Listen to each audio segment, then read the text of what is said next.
Saratola TV, la chaîne qui assure, Saratola tellement ça dans le plateau, on a vu en tout cas Tokokota, Tokobimande, Toprometa qui n'a pas que tous les coups sont permis sauf nos enjeux. Dernièrement, au TikTok, dans les réseaux sociaux partout, parce que tu as parlé des influenceuses. Par le Saratola ndi azocha qui songi na baleki na bango ko ya TikTok pour baswanaka. Oh nani notre petite sœur oh Mariana, l'autre nani Jemima babi c'est Saratola qui est à la hauteur et qui songi pour na ba TikTokers baswanaka. Est-ce que c'est vrai ça? La musique est pour naza songi te. Bastar kutu. Naza songi te bo banana miki na ça qui songi pour la gagner net nini. Déjà TikTok c'est une application à téléphone. Biso toi bastar à télévision. Voilà. Non que gagner ni na TikTok. Est-ce que bate belé baby que TikTok a foutu TikTok ne paye pas. Au cours ça live il y a 150 000 personnes on va pas te payer. Ba foutu rande mbongo moni ba fleur mon ba tchela rabatouana ba rose ba cœur ba lunettes c'est ça c'est ça TikTok paye par rapport à ça. Ce que son a sali live mon boy ba na bango loko wana mingi te na gagner ni na perdre de l'énergie na batana pour rien na ochaba na wana songi parce qu'ils gagnent quoi sur TikTok les abonnés.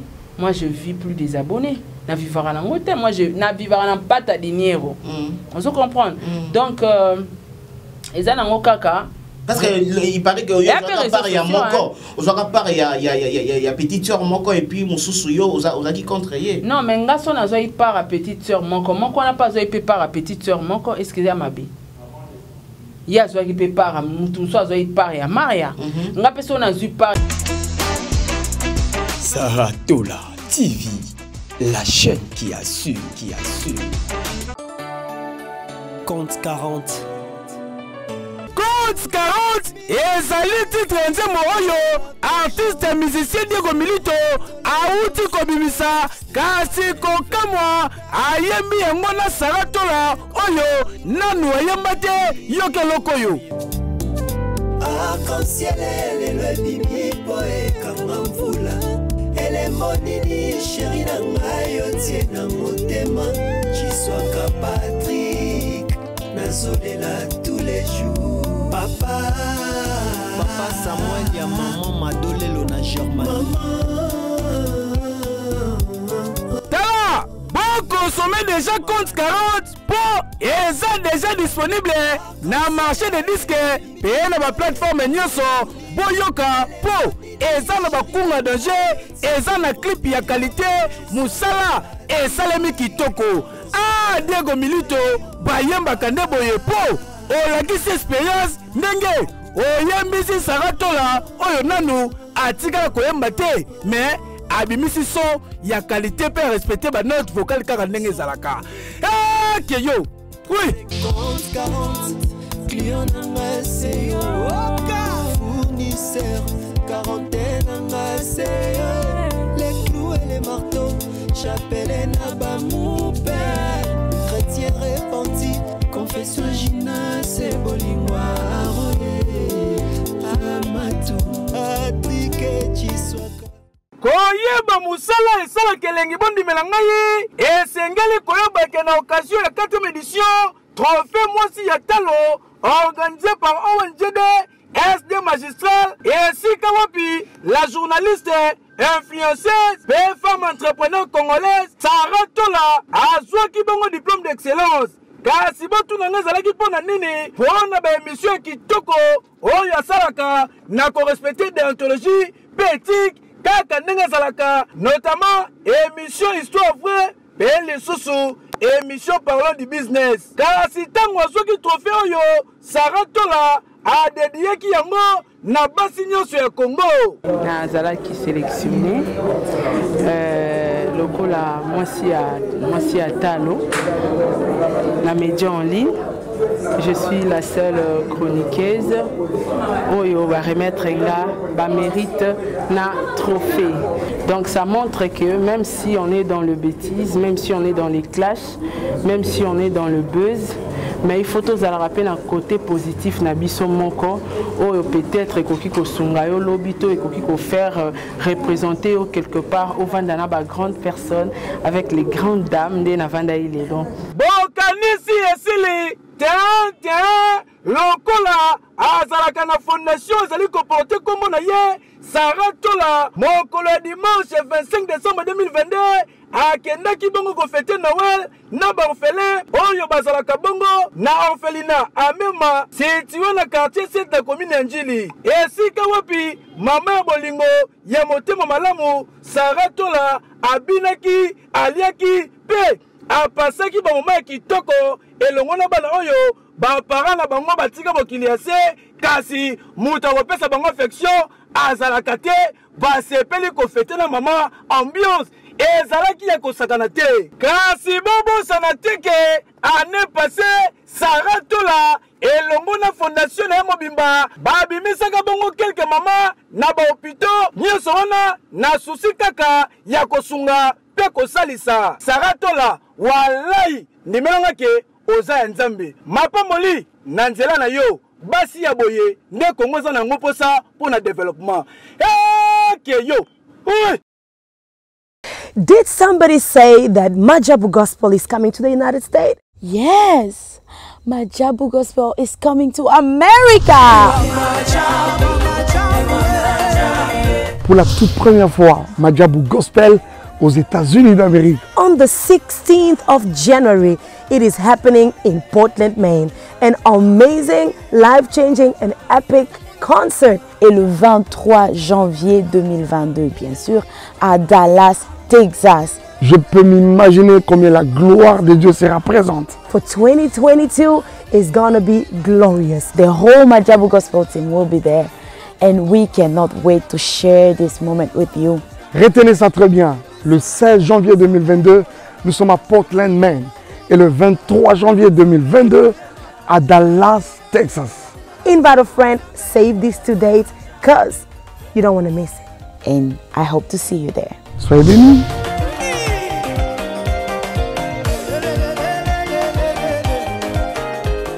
Les gens n'aiment plus les gens, ils aiment toujours l'argent des gens. Raison pour laquelle on a dit, cette fois-ci en 2023, c'est lui qui n'est pas avec nous, d'office et contre nous. Mesdames et messieurs, elle est notre invitée d'aujourd'hui. Elle s'appelle Madame Sarah Tola. Avec nous, nous allons parler de tout sauf rien, comme les Français disent, que tous les coups sont permis, sauf nos ingénieurs.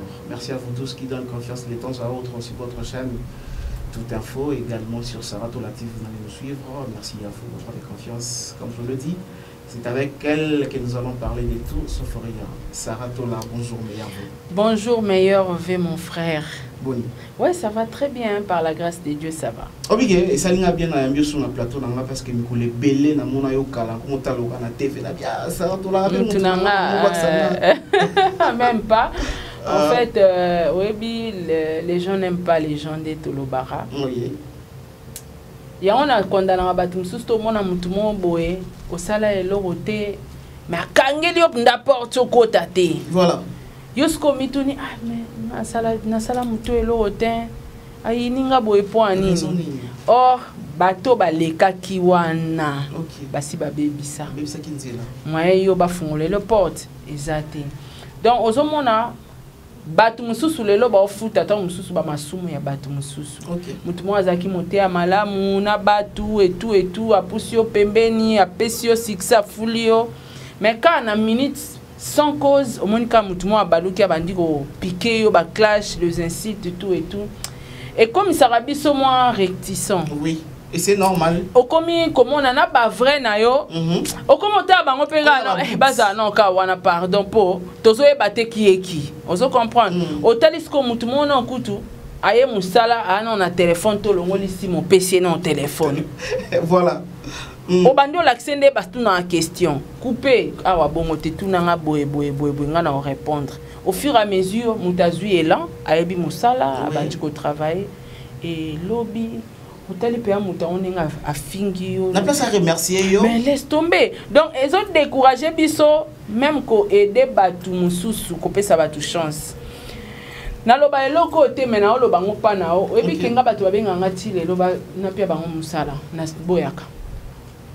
Et boya pourquoi? Est-ce que vous imaginez que Naza parmi les rares chaînes na Congo, ba na ba plateau ba foutela ngo chaque fin du mois. Et félicitations. Et puis na plateau na félicitations. Ngasko yo, yebsanga plateau o ezara na journaliste moronga. mais nazweli yango caméraman à futamaka monteur pas futamaka pourquoi pas nazwa pe journaliste pour nous faire partie bakselanga visibilité na gain voilà mais nandima kuto nanyo kwa makana émission nanga mo so jour wana na la muki bien té na sali pe émission té pourquoi on a encaissé beaucoup donc batu belé baluka misala pa nanga mama Sarah engagé nga na kozala bien Nathalie Kangabi o kuta yara a lokwa ma sœur abaluka au bandi bena moni azo clasher au pena na haine nyonso ndiko sala likambo donc et si mutu dégoût même ya osunga batu vous comprendre wana na olinga na répondre ndongo bisara mutu nanga comment betanga bakara donc au mona sco place niveau Sarah komelela kike a mona vrazate voilà fona va na kwena ngana vrazate mais tant pour vendre comme talobi a mais ya changer ten anega mutu nanga voilà merci beaucoup Sarah Tol avec beaucoup d'intelligence on répond à la question là et ngana ko make up un peu toi approfondir en moi tu sais que Nengo bien to retrouver ma capable ko na ba domaine tout si na bakata na ba vie familiale na ba domaine to retrouver c'est que les lots apparemment ba vrai base comment muké na muké vrai zate même na famille au mona ke mutu mora na larme famille ne kembara oyebi nga kala na bando juger nga juger asuste ndezala kala omona fimo kana mbongo mais omona bandeki na ye bandeko ne ba onyokwa ma asunga bango te mais emso mona yo zaka camarade bo yo tala e transport mona moi 100 moi 200 pondeni bandeko na e vivre donc moi kotonga yango mona rabata bongo mingi oyebi biso réflexion ba kongolo bitola tsa bango ni elo ali boso to loba na bango ana kisi mbonga kisi mbonga kisi bapekisa sunga bandeko te mbonga kisi donc neza mbonga kisi bapekisa sunga bandeko et tout or so continue ba réalité ya histoire ya mutu wana au comprendre que azana chemin moko aleka wana ya souffrance yebisanga mutu yo famille esundola e eboya kopesa esika olala alala na balabala balekinzela balokota e babomba e na ndako nzamba pamboli ya komi na mbongo o s'attendre sunga banani bato azaki na bato balokoti so pas bato balokoti ka te c'est que mutu ana vini mobima banosunga balekinzela voilà vous comprenez parce que bato basungie na vie balekinzela donc yé peut faire remercier balekinzela na ba wa yebi na ba wa yebite il faut sunga bango voilà pourquoi na vie to jijarana noté le quoi to comment mona ke ba vrai même na ba famille na biso ba te même na misala na biso ba te même na entourage ba vrai ba oza la souste on fait quoi on laisse tomber tant mieux garder bande nao atambo te na musika soto kuta en place ay ende nous a bien mais ko poussa sou mutu pembeni o comment bete na on ba calcul ngala comment même na idée que non na longola batu tout plateau na ngetikali ka plateau na ngalora na eba na ngamo filmer monter je vais apprendre et tout. Mais le fait déjà c'est grave hein la plus raison le fait de journaliste na kata chaîne na yako mapé ko bimapé libanda ko kenda ba terrain et tout c'est très grave na zo bisa ko ngana boya bongo na boya ti lelo to la changa na sala rata ya batu baleka ba bebisa nzela et ba bebisa on na ninga mabe makasi donc ko engager mutu ça vaut pas la peine. Ça vaut pas la peine, Tarato, la dédicace spéciale à celui qu'on appelle Freddy Chimouna depuis l'Europe, mon ami. Il y a un vrai frère, il y a un tébélé, il y a un Sarato. Mais sauf que nous avons un vrai frère, il faut battre la bango.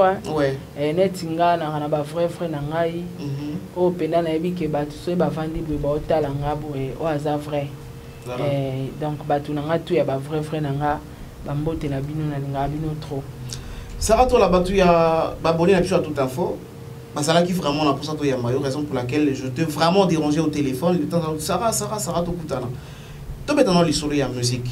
La musique la vie tu étais aussi parmi les chroniqueuses où il qui vraiment dans le monde il y a musique moi trop et la plupart orchestre tu sais comment ça fonctionne. Aujourd'hui il faudra parler les albums où ils allaient sur le plan sur le marché de disques, tout le monde a balle de match, tout le monde a Formule 7, tout le monde a aussi à Robin Omondi Boupa Sala qui paie moi single moi voir qui sur le terrain là. Comment ça se comporte? Est-ce que en gourmand on a oh ils allaient quand la qui album est bimi ndenge to mona ba album siko vraiment parce que ça se comporte bien sur le plan de et mon tchenze mbolanga tenga penze mbolangeza voilà nzembo pe ya nazala la deux titres là la chanteuse voilà la chanteuse est-ce que yo bintia mo mikolo yo oui récemment oui ah mais na évité et ça les 7 jours ou 8 jours quelque chose comme ça donc yo poko tia kata course mo na ebisio ngape stade Maman est déjà nini balou nous a aussi comporté sur le marché du disque. Ouais, en fait musique penda non ezongité. OK. Musique non ezongité, eza okwe abatu ba bomi musique ya Congo ba ndengona biso ba congolais. Ba diaspora netolobaka. Ba sali de sorte que ba étouffer musique. Musique ezo respirer. Ya kalezala soiji ba bimisi. Wera neti to chaka neti jibe na wera nano. Voilà. So banko na banga bwaki. Oyebi ke embouteillage ya na Victoire. Somo. Oyebi poani batu ba telemi na ba maison ya banini zaka wana ba production ba yo ka générique a wera bimi. Zo betango volume a likolo. Lelo ato lalo bimisi etali nani omona mutu te na nzela sa débat jiba bimisi e bad de match personne. Donc j'ai musique musique e dinda kaka.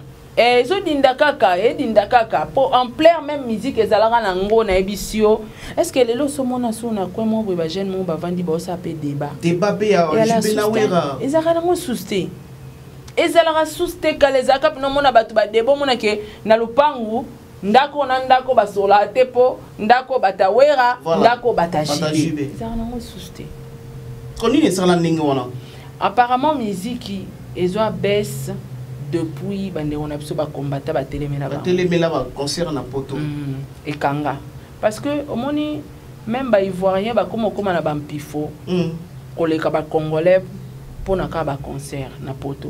OK. Ba concert wana fungula musique. Voilà. Ba musicien ba orchestre kalezara soneti wenge ke poto. Ebi ke retourne ngo ya sous succès full. Monsieur Boyana Bakar, Bani. Donc, Bilamba. Donc, c'était chaud. Au moment où retour, il y a Bana Maïboé, aéroport et Indi. Tant que Bakoma, ba producteur, Balamo, ba concert plein, Batuboya, et orchestre, ouais, ou t'es poté, Betawa, et Betana Fikin, Toro Kende. Alors, même population, Anna, Bazala, Nango Souste.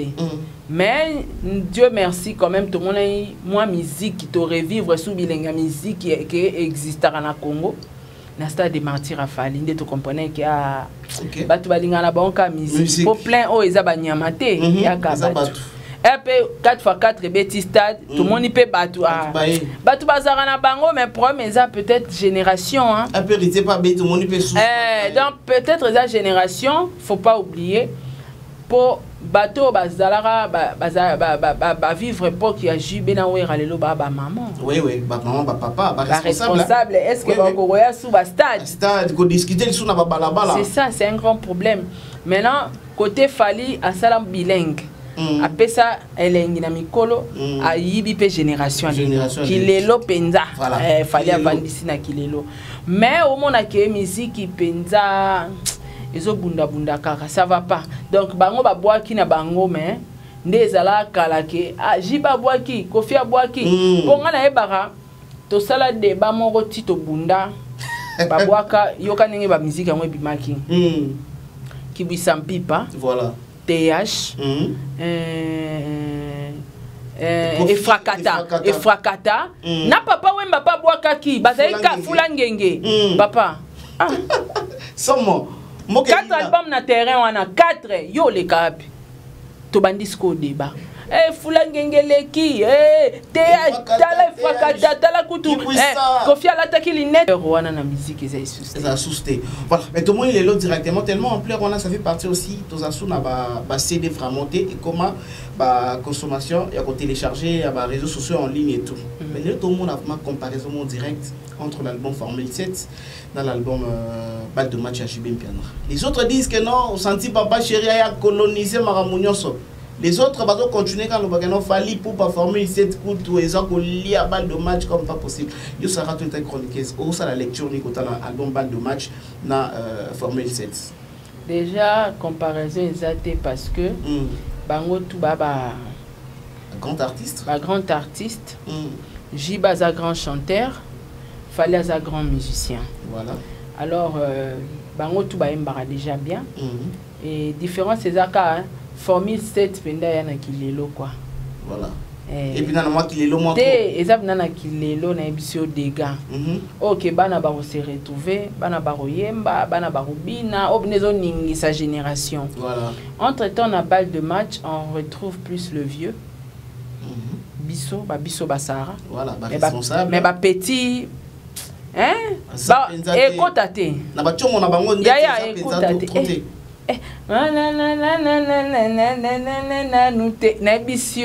D'ailleurs, on ne peut pas faire même la comparaison parce que c'est rabaissé notre artiste JB Mpiana. Il n'y a pas match entre les deux albums. Non, mais nous sommes obligés un peu d'éclaircir, madame. Ouais, mais on est en train d'éclaircir. Toi qui es comme Sikate. Nzemboni, il y a balle de match dans TikTok et un challenge. Toi qui es comme Sikate. Voilà. Toi qui es dans le niveau de TikTok. Fallait au bon mot. Oh les kaboka moi na moi si ka ye moko papa na ba mami kolo na kata TikTok na ba maman baso leka ta papa donc c'est-à-dire musique échanger mais il faut que lukarape ko colle sa musique musique eko tikala tenenge zala kala nazala kana yo très impoli été lelo na babi identité na ya musique na biso ya moi ça va bi faut tika la ka wana o demba identité na biso kasi ko tika na o demba fallait asali mélange yo tika la na o demba yo couvrir babani lata couronne wana ya rumba congolaise fallait pe y a changer nanu ba style comme ça non musique est la place montée ba limitant que musique et bandara awa isuka awa non voilà la musique est tellement vaste français ko to kantara français bandara isuka ramelelo to comme mona na carte dictionnaire ba koti si entrepreneuse ezalate ezalaka entrepreneur lelo est comme entrepreneuse ezalaka influenceur mais comme pas influenceuse ba moi ba kisami pourquoi pas musique.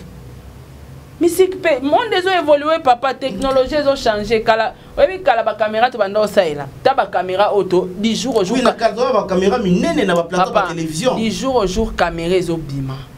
Siko loko ababi style na biso ezaka 700 donc loko aba Sony asike bimi aba X7 to sombate pour style na biso 700 mais on ko améliorer te. Hein? Image na ils a la performance ils a performanté.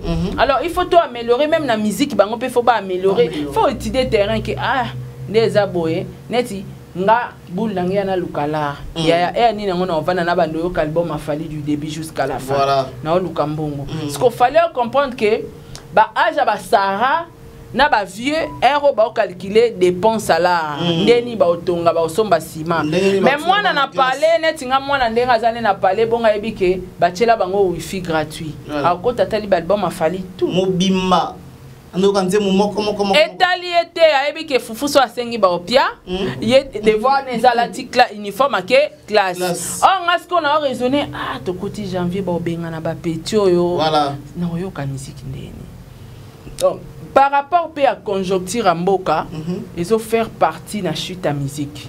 Les lobatou, kala mouvement à la raie, papa. Mouvement congolais linga ambiance. Somo. Mais tu comment oui. Mutota la kina ke concert à Falinga na linga ambiance moi 5 bières nangeza wana non na bon droit d'entrée te au concert ndeni volonté wana ezana. Sko ata droit d'entrée ezate au kendeni. Maza fana fali. Vous comprenez? Donc côté conjoncture pembongo pe financièrement et kundi musique pour so ba moyen zali ebsanga oyebi mutu so za na mbongo akoma kubimisa kiye voilà ko jija mutu so za pauvreté papa so ngoye ba bienser so ngoye ba bienser oye ba via mutu c'est là ya zwa. So moni na kozwana ya garder même rythme c'est que yepinda vie na réel yango wana po mutu muso azaki calme mais là ba masanga ta kenda ba boîte te pesa e mutuka pesa e mbongo abo sepelisa yo azaki na chete sepeliso lelo aki na chetemba abimi chetemba 23h aki aussi ça na les clubs abimi les donc Senti que tu as infidèle. À la question, que mbongo kande zanga qui est pour la question oyaza.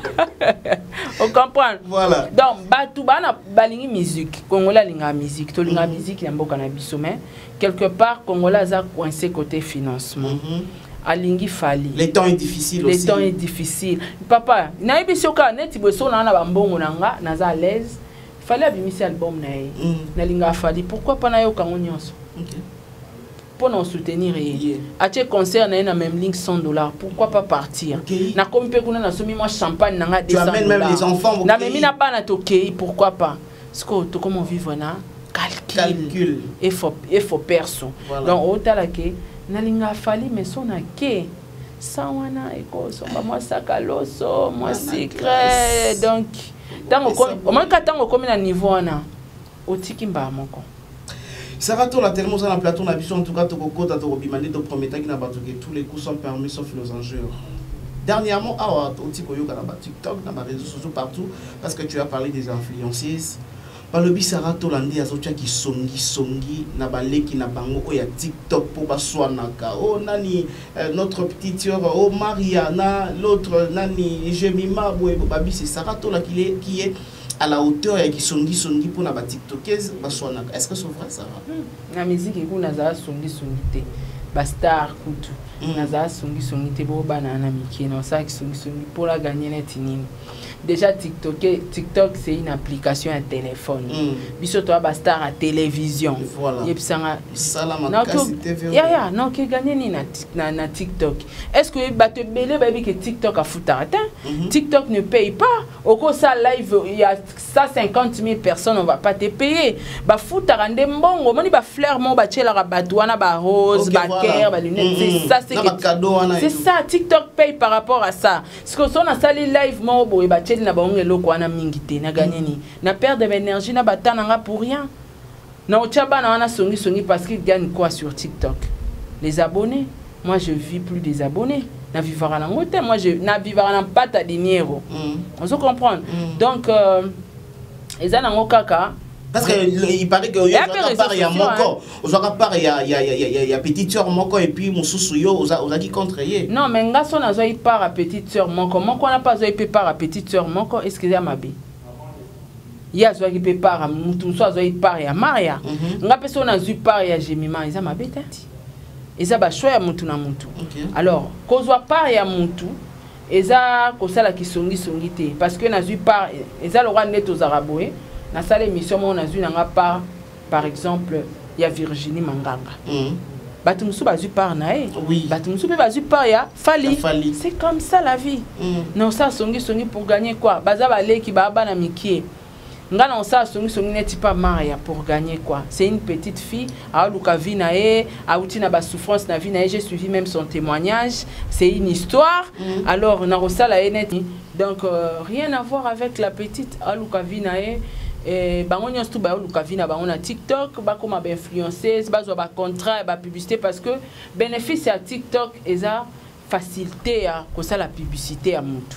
Alors déjà avoir 1 million d'abonnés eza facilement il y a ko ramener ba contrat à marque ba contrat de marque à makasi pour ça la bango ba publicité et puis au fond la ba petit qu'on a un chaba petit on a mbale songi pour gagner quoi parce qu'on vous a vu na kusona ya balé qui na bino sko ba grand on a ba grand frère ko banda ko se chamaye ko finga na kaka pona makambo ya balé qui c'est pourquoi on pose cette question non c'est ça le problème est que ba grande sœur wana ba na problème dinanga donc balé qui ba bimi na bango sacrifice kaka balé qui ba bimi mbeka donc lukaka ba koti na sima ya Maria oh Maria pas na e mutu azana makambo wana te donc bango ba diembelika histoire à Maria na Jemima pour ba faire face contre nga donc bana batu balongola bango na Maria na Jemima ba petite sœur nanga rien à voir ba lora ba leki nanga ba lora ba leki nandaku donc rien à voir avec eux.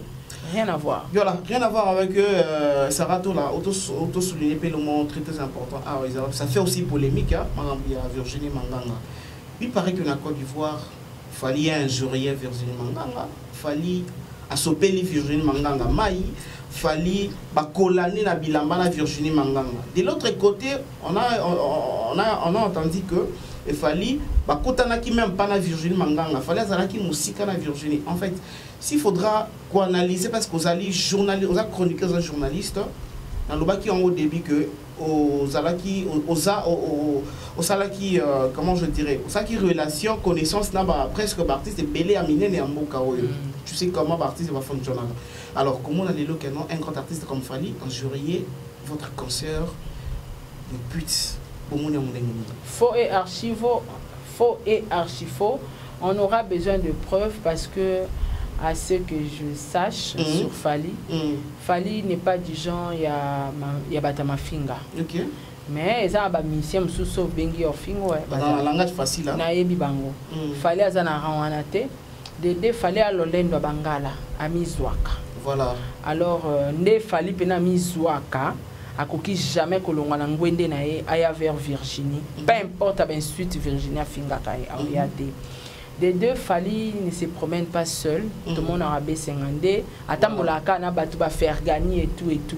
Ce que ti Fally mo raté les mako ma pembe na Virginie, ti ba fingana. Ti finga Virginie. Basi mana bilamba. B52 ce comme ça ne yakinini. C'est une question. Oui. B52 était où et où na restaurant ka Falinda milingaka kana mboka na Côte d'Ivoire de bazwaki le ka roi siko Fally na ki roi na na restaurant ne le roi Sofitel batu batondi ba ozele bakanga ba photo ya ki olanda na Virginie aboka ebe mai bakolane au monde entier bato ba star bazaki na kati hotel wana ba yoki ke Fally ba kolepa non allez-y comprendre c'est de la fausseté. Bon, en fait, les longs de la on dit que na ba sœur na biso ya télévision ba comment na ba on ko luka visibilité na YouTube ma bukana daya ba kota kopa base ba kota kopa visibilité makasi tout ce que Virginie a fait zakara a créé buzz mais buzz wana na kombo Fally ezape bien za star ba diembela star mais le kutango qu'est-ce qu'on m'a dit pour mensonge mon quoi ça vous m'a étonné moi le kutamo esenga esa la compagnie na basubasement parce que soto obito analyser na ba réaction nyonso wana nande ye mo kazo sambelela ça colle pas ezo coller Fally ezo simba te bimamda le kuta purement le kuta mais ndeni ba ndeko no mususu ya basi bazo part ya ndeko na bino moi si mais apparemment yo ozo part na été c'est pourquoi non ozo part ndeko moi si sans preuve moi j'ai demandé à Virginie si c'est vrai si et seulement si Fally t'a menacé il t'a insulté tous en a besoin respect à ma femme parce que les journalistes ils pouvaient pas faire ça so na moni ba preuve en tout cas na oya soutenir Virginie à 100%. Yango demande nanga je ne peux jamais soutenir quelqu'un na malobandé na salara Niki pour Niki na soutenir na confiance de bouche à bouche on regrette après hein makasi yaya de bouche à bouche or son alandaka bouche à bouche te na senga na ba preuve mais to koma place to koma raté yango pe na sengi na Virginie te soutenir est à moyenne zéro parce que tu es ma soeur, te sola déjà bien. Mais pour la soutenir, il faut à ce que tes propos aient à l'accompagner avec des soubassements ou bien bah preuve mauvaise en fondement. Quand il n'a pas de preuve, il fallait menacer, fallait ici. En tout cas, je n'entre pas. Na ba beza ndengwana onika salaka nga na côté ango susté parce que lelo comme on a de l'autre côté Fally a commis vraiment malmené parce que ba doit croire na ba propos à Virginie que oui il a insulté Virginie batu ba croire batu ba croire ezara batu balinga Fally te to kota na concept wana Fally a sopeli Virginie mai Virginie n'était pas seule il était entouré ce que bato ba vanda na Virginie ba pédé ba mibali te ti Fally a sopela mwana mwasi bino bo vandi bimbali vos réactions en plein restaurant vos réactions c'était quoi tout le monde a fallu s'opérer Virginie Mai à la satin satin ce qui a eza rose satin rose ngana to ebi que satin so tangisi ka mai awa a dessiner siko vidéo ezo bima bazo filmer Virginie a bima na restaurant kota na la police na mutuka la police satin wane kauki nani bilamba wane kauki nani voilà purement mensonge. Donc bateau va soutenir Virginie, soit bateau quand on a mususu oyo yebi, soit bateau balinga Fally te. C'est clair. C'est clair. Parce que preuve attend mon corps exacté. Tant il fallait que bois que les mailles bateau bazaki wana basalini et puis pour mon ara qui a le kuta. Et alors quoi, on a vendu 4 nets aux habits, 3 garçons, voilà. Quand on a fait émission, tout le monde a banda, la langue bien à côté de Menasenga, binomisa Bosani. Voilà, c'est ça la question. Et puis Moutanga Menasenga, assis si ta bengelinga la police, donc qui au côté de la Jeep, tant Virginia qui au côté de la Jeep à la police, Bibali va la voilà. Non, vous allez avec lui ou Azana Bisso, tu es que Bokange, tout le monde y a ta moutou. Tout le monde y a ta moutou. Donc ça montre que Ezaki et l'Oromoro montaki juste pour nuire à Fali. Parce que mon album n'est formule c'était Kange Betty. Alors, pour nuire, il fallait quand même créer les l'Oromoro pour bah ciblera bien. Au moins il n'équipe pas ciblera bien. Oebi li kamba moi si et tout ça. Côté on a l'expérience parce que erreur. Oebi li kamba moi si et tout charaba tout. Sol mobile so linka ba inayo. Balo bakaka anyoko la rabana, anyoko la rana moi si batu ba inio. Parce que Virginia ebeke soit bimisi que fallait afingi batu tout ba hôtel mais là.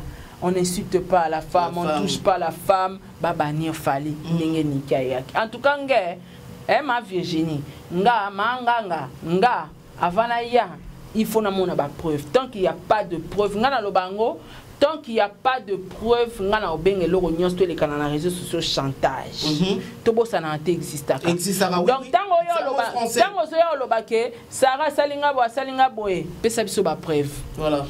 Au cas contraire, automatiquement chantage. Sarah Tola, on a tellement beaucoup à parler, mais nous sommes butés par les temps et puis... Non, mais la porte est ouverte. Hein. Voilà. À chaque fois, il y aura des actualités, on va toujours parler. Merci beaucoup pour la disponibilité, Nayo. Merci, Naba frère, Nanga, compagnie. Merci, Nayo Mela, qui était derrière la caméra. Et puis, notre ingénieur, merci. Merci à toutes ces personnes qui s'abonner à votre chaîne Toute Info, également Katia Sarah Tola TV. Un dernier mot rapidement. Oui, bah, dédicace à Batubalinganga, na réalisateur Nanga, bon des livres bon c'est qui Ferdinand Bochale.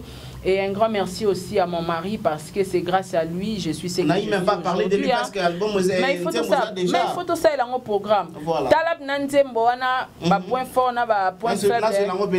Donc comme ça on va travailler. Et puis un grand merci na famille na mes enfants surtout, ba meilleurs fans du monde, mes vrais en tout cas Tata Po et FAP4 un grand merci à toi. Madjabou Gospel sponsor officiel à vie enfant maison. Un grand merci na couple Bondo papa Roy et maman Mariam et un grand merci encore une fois na maman Gina Amatou Motema ya papa Aaron Amatou le prince de Dubaï, pourquoi pas na Amelia Mweba la privée de ya Orlando Domingos, un grand merci na Jenny Beta industriel moi c'est à Pembe Debo Bouchab officiel, un grand merci à toi Dalia Onyema Eliezer Nkanu. Un grand merci à Sol Mbemba, un grand merci à Makia Lakumba, Fatou Dukanti, Angelos Karwan, Papa Tadingala, un grand merci à toi, un grand merci à Rose Bonga, Sela Kikela, Edwige Kalala, Pamela Kabea, Wetu, Eliezer Kanou, Sarah Aboele, Nabosani Nani, Papa Eji MK, Debo Bouchab, Diana Borakio, Sol Mbemba, la fille à papa. En tout cas, merci beaucoup na président Bébé, la présidente maman Nathalie Batunios Toubalinganga vraiment et puis na abonné na Bino, il y a top toute info. Voilà. En tout cas, Bambote na Bino Nyansu, je crois c'est la première fois mais ce n'est pas la dernière fois. C'est par ici qu'on vous dit au revoir, continuez à vous abonner et très surtout n'oubliez pas que c'est Arvin Bella qui a réalisé cette émission. Quant à moi, je vous dis au revoir et à la prochaine vidéo.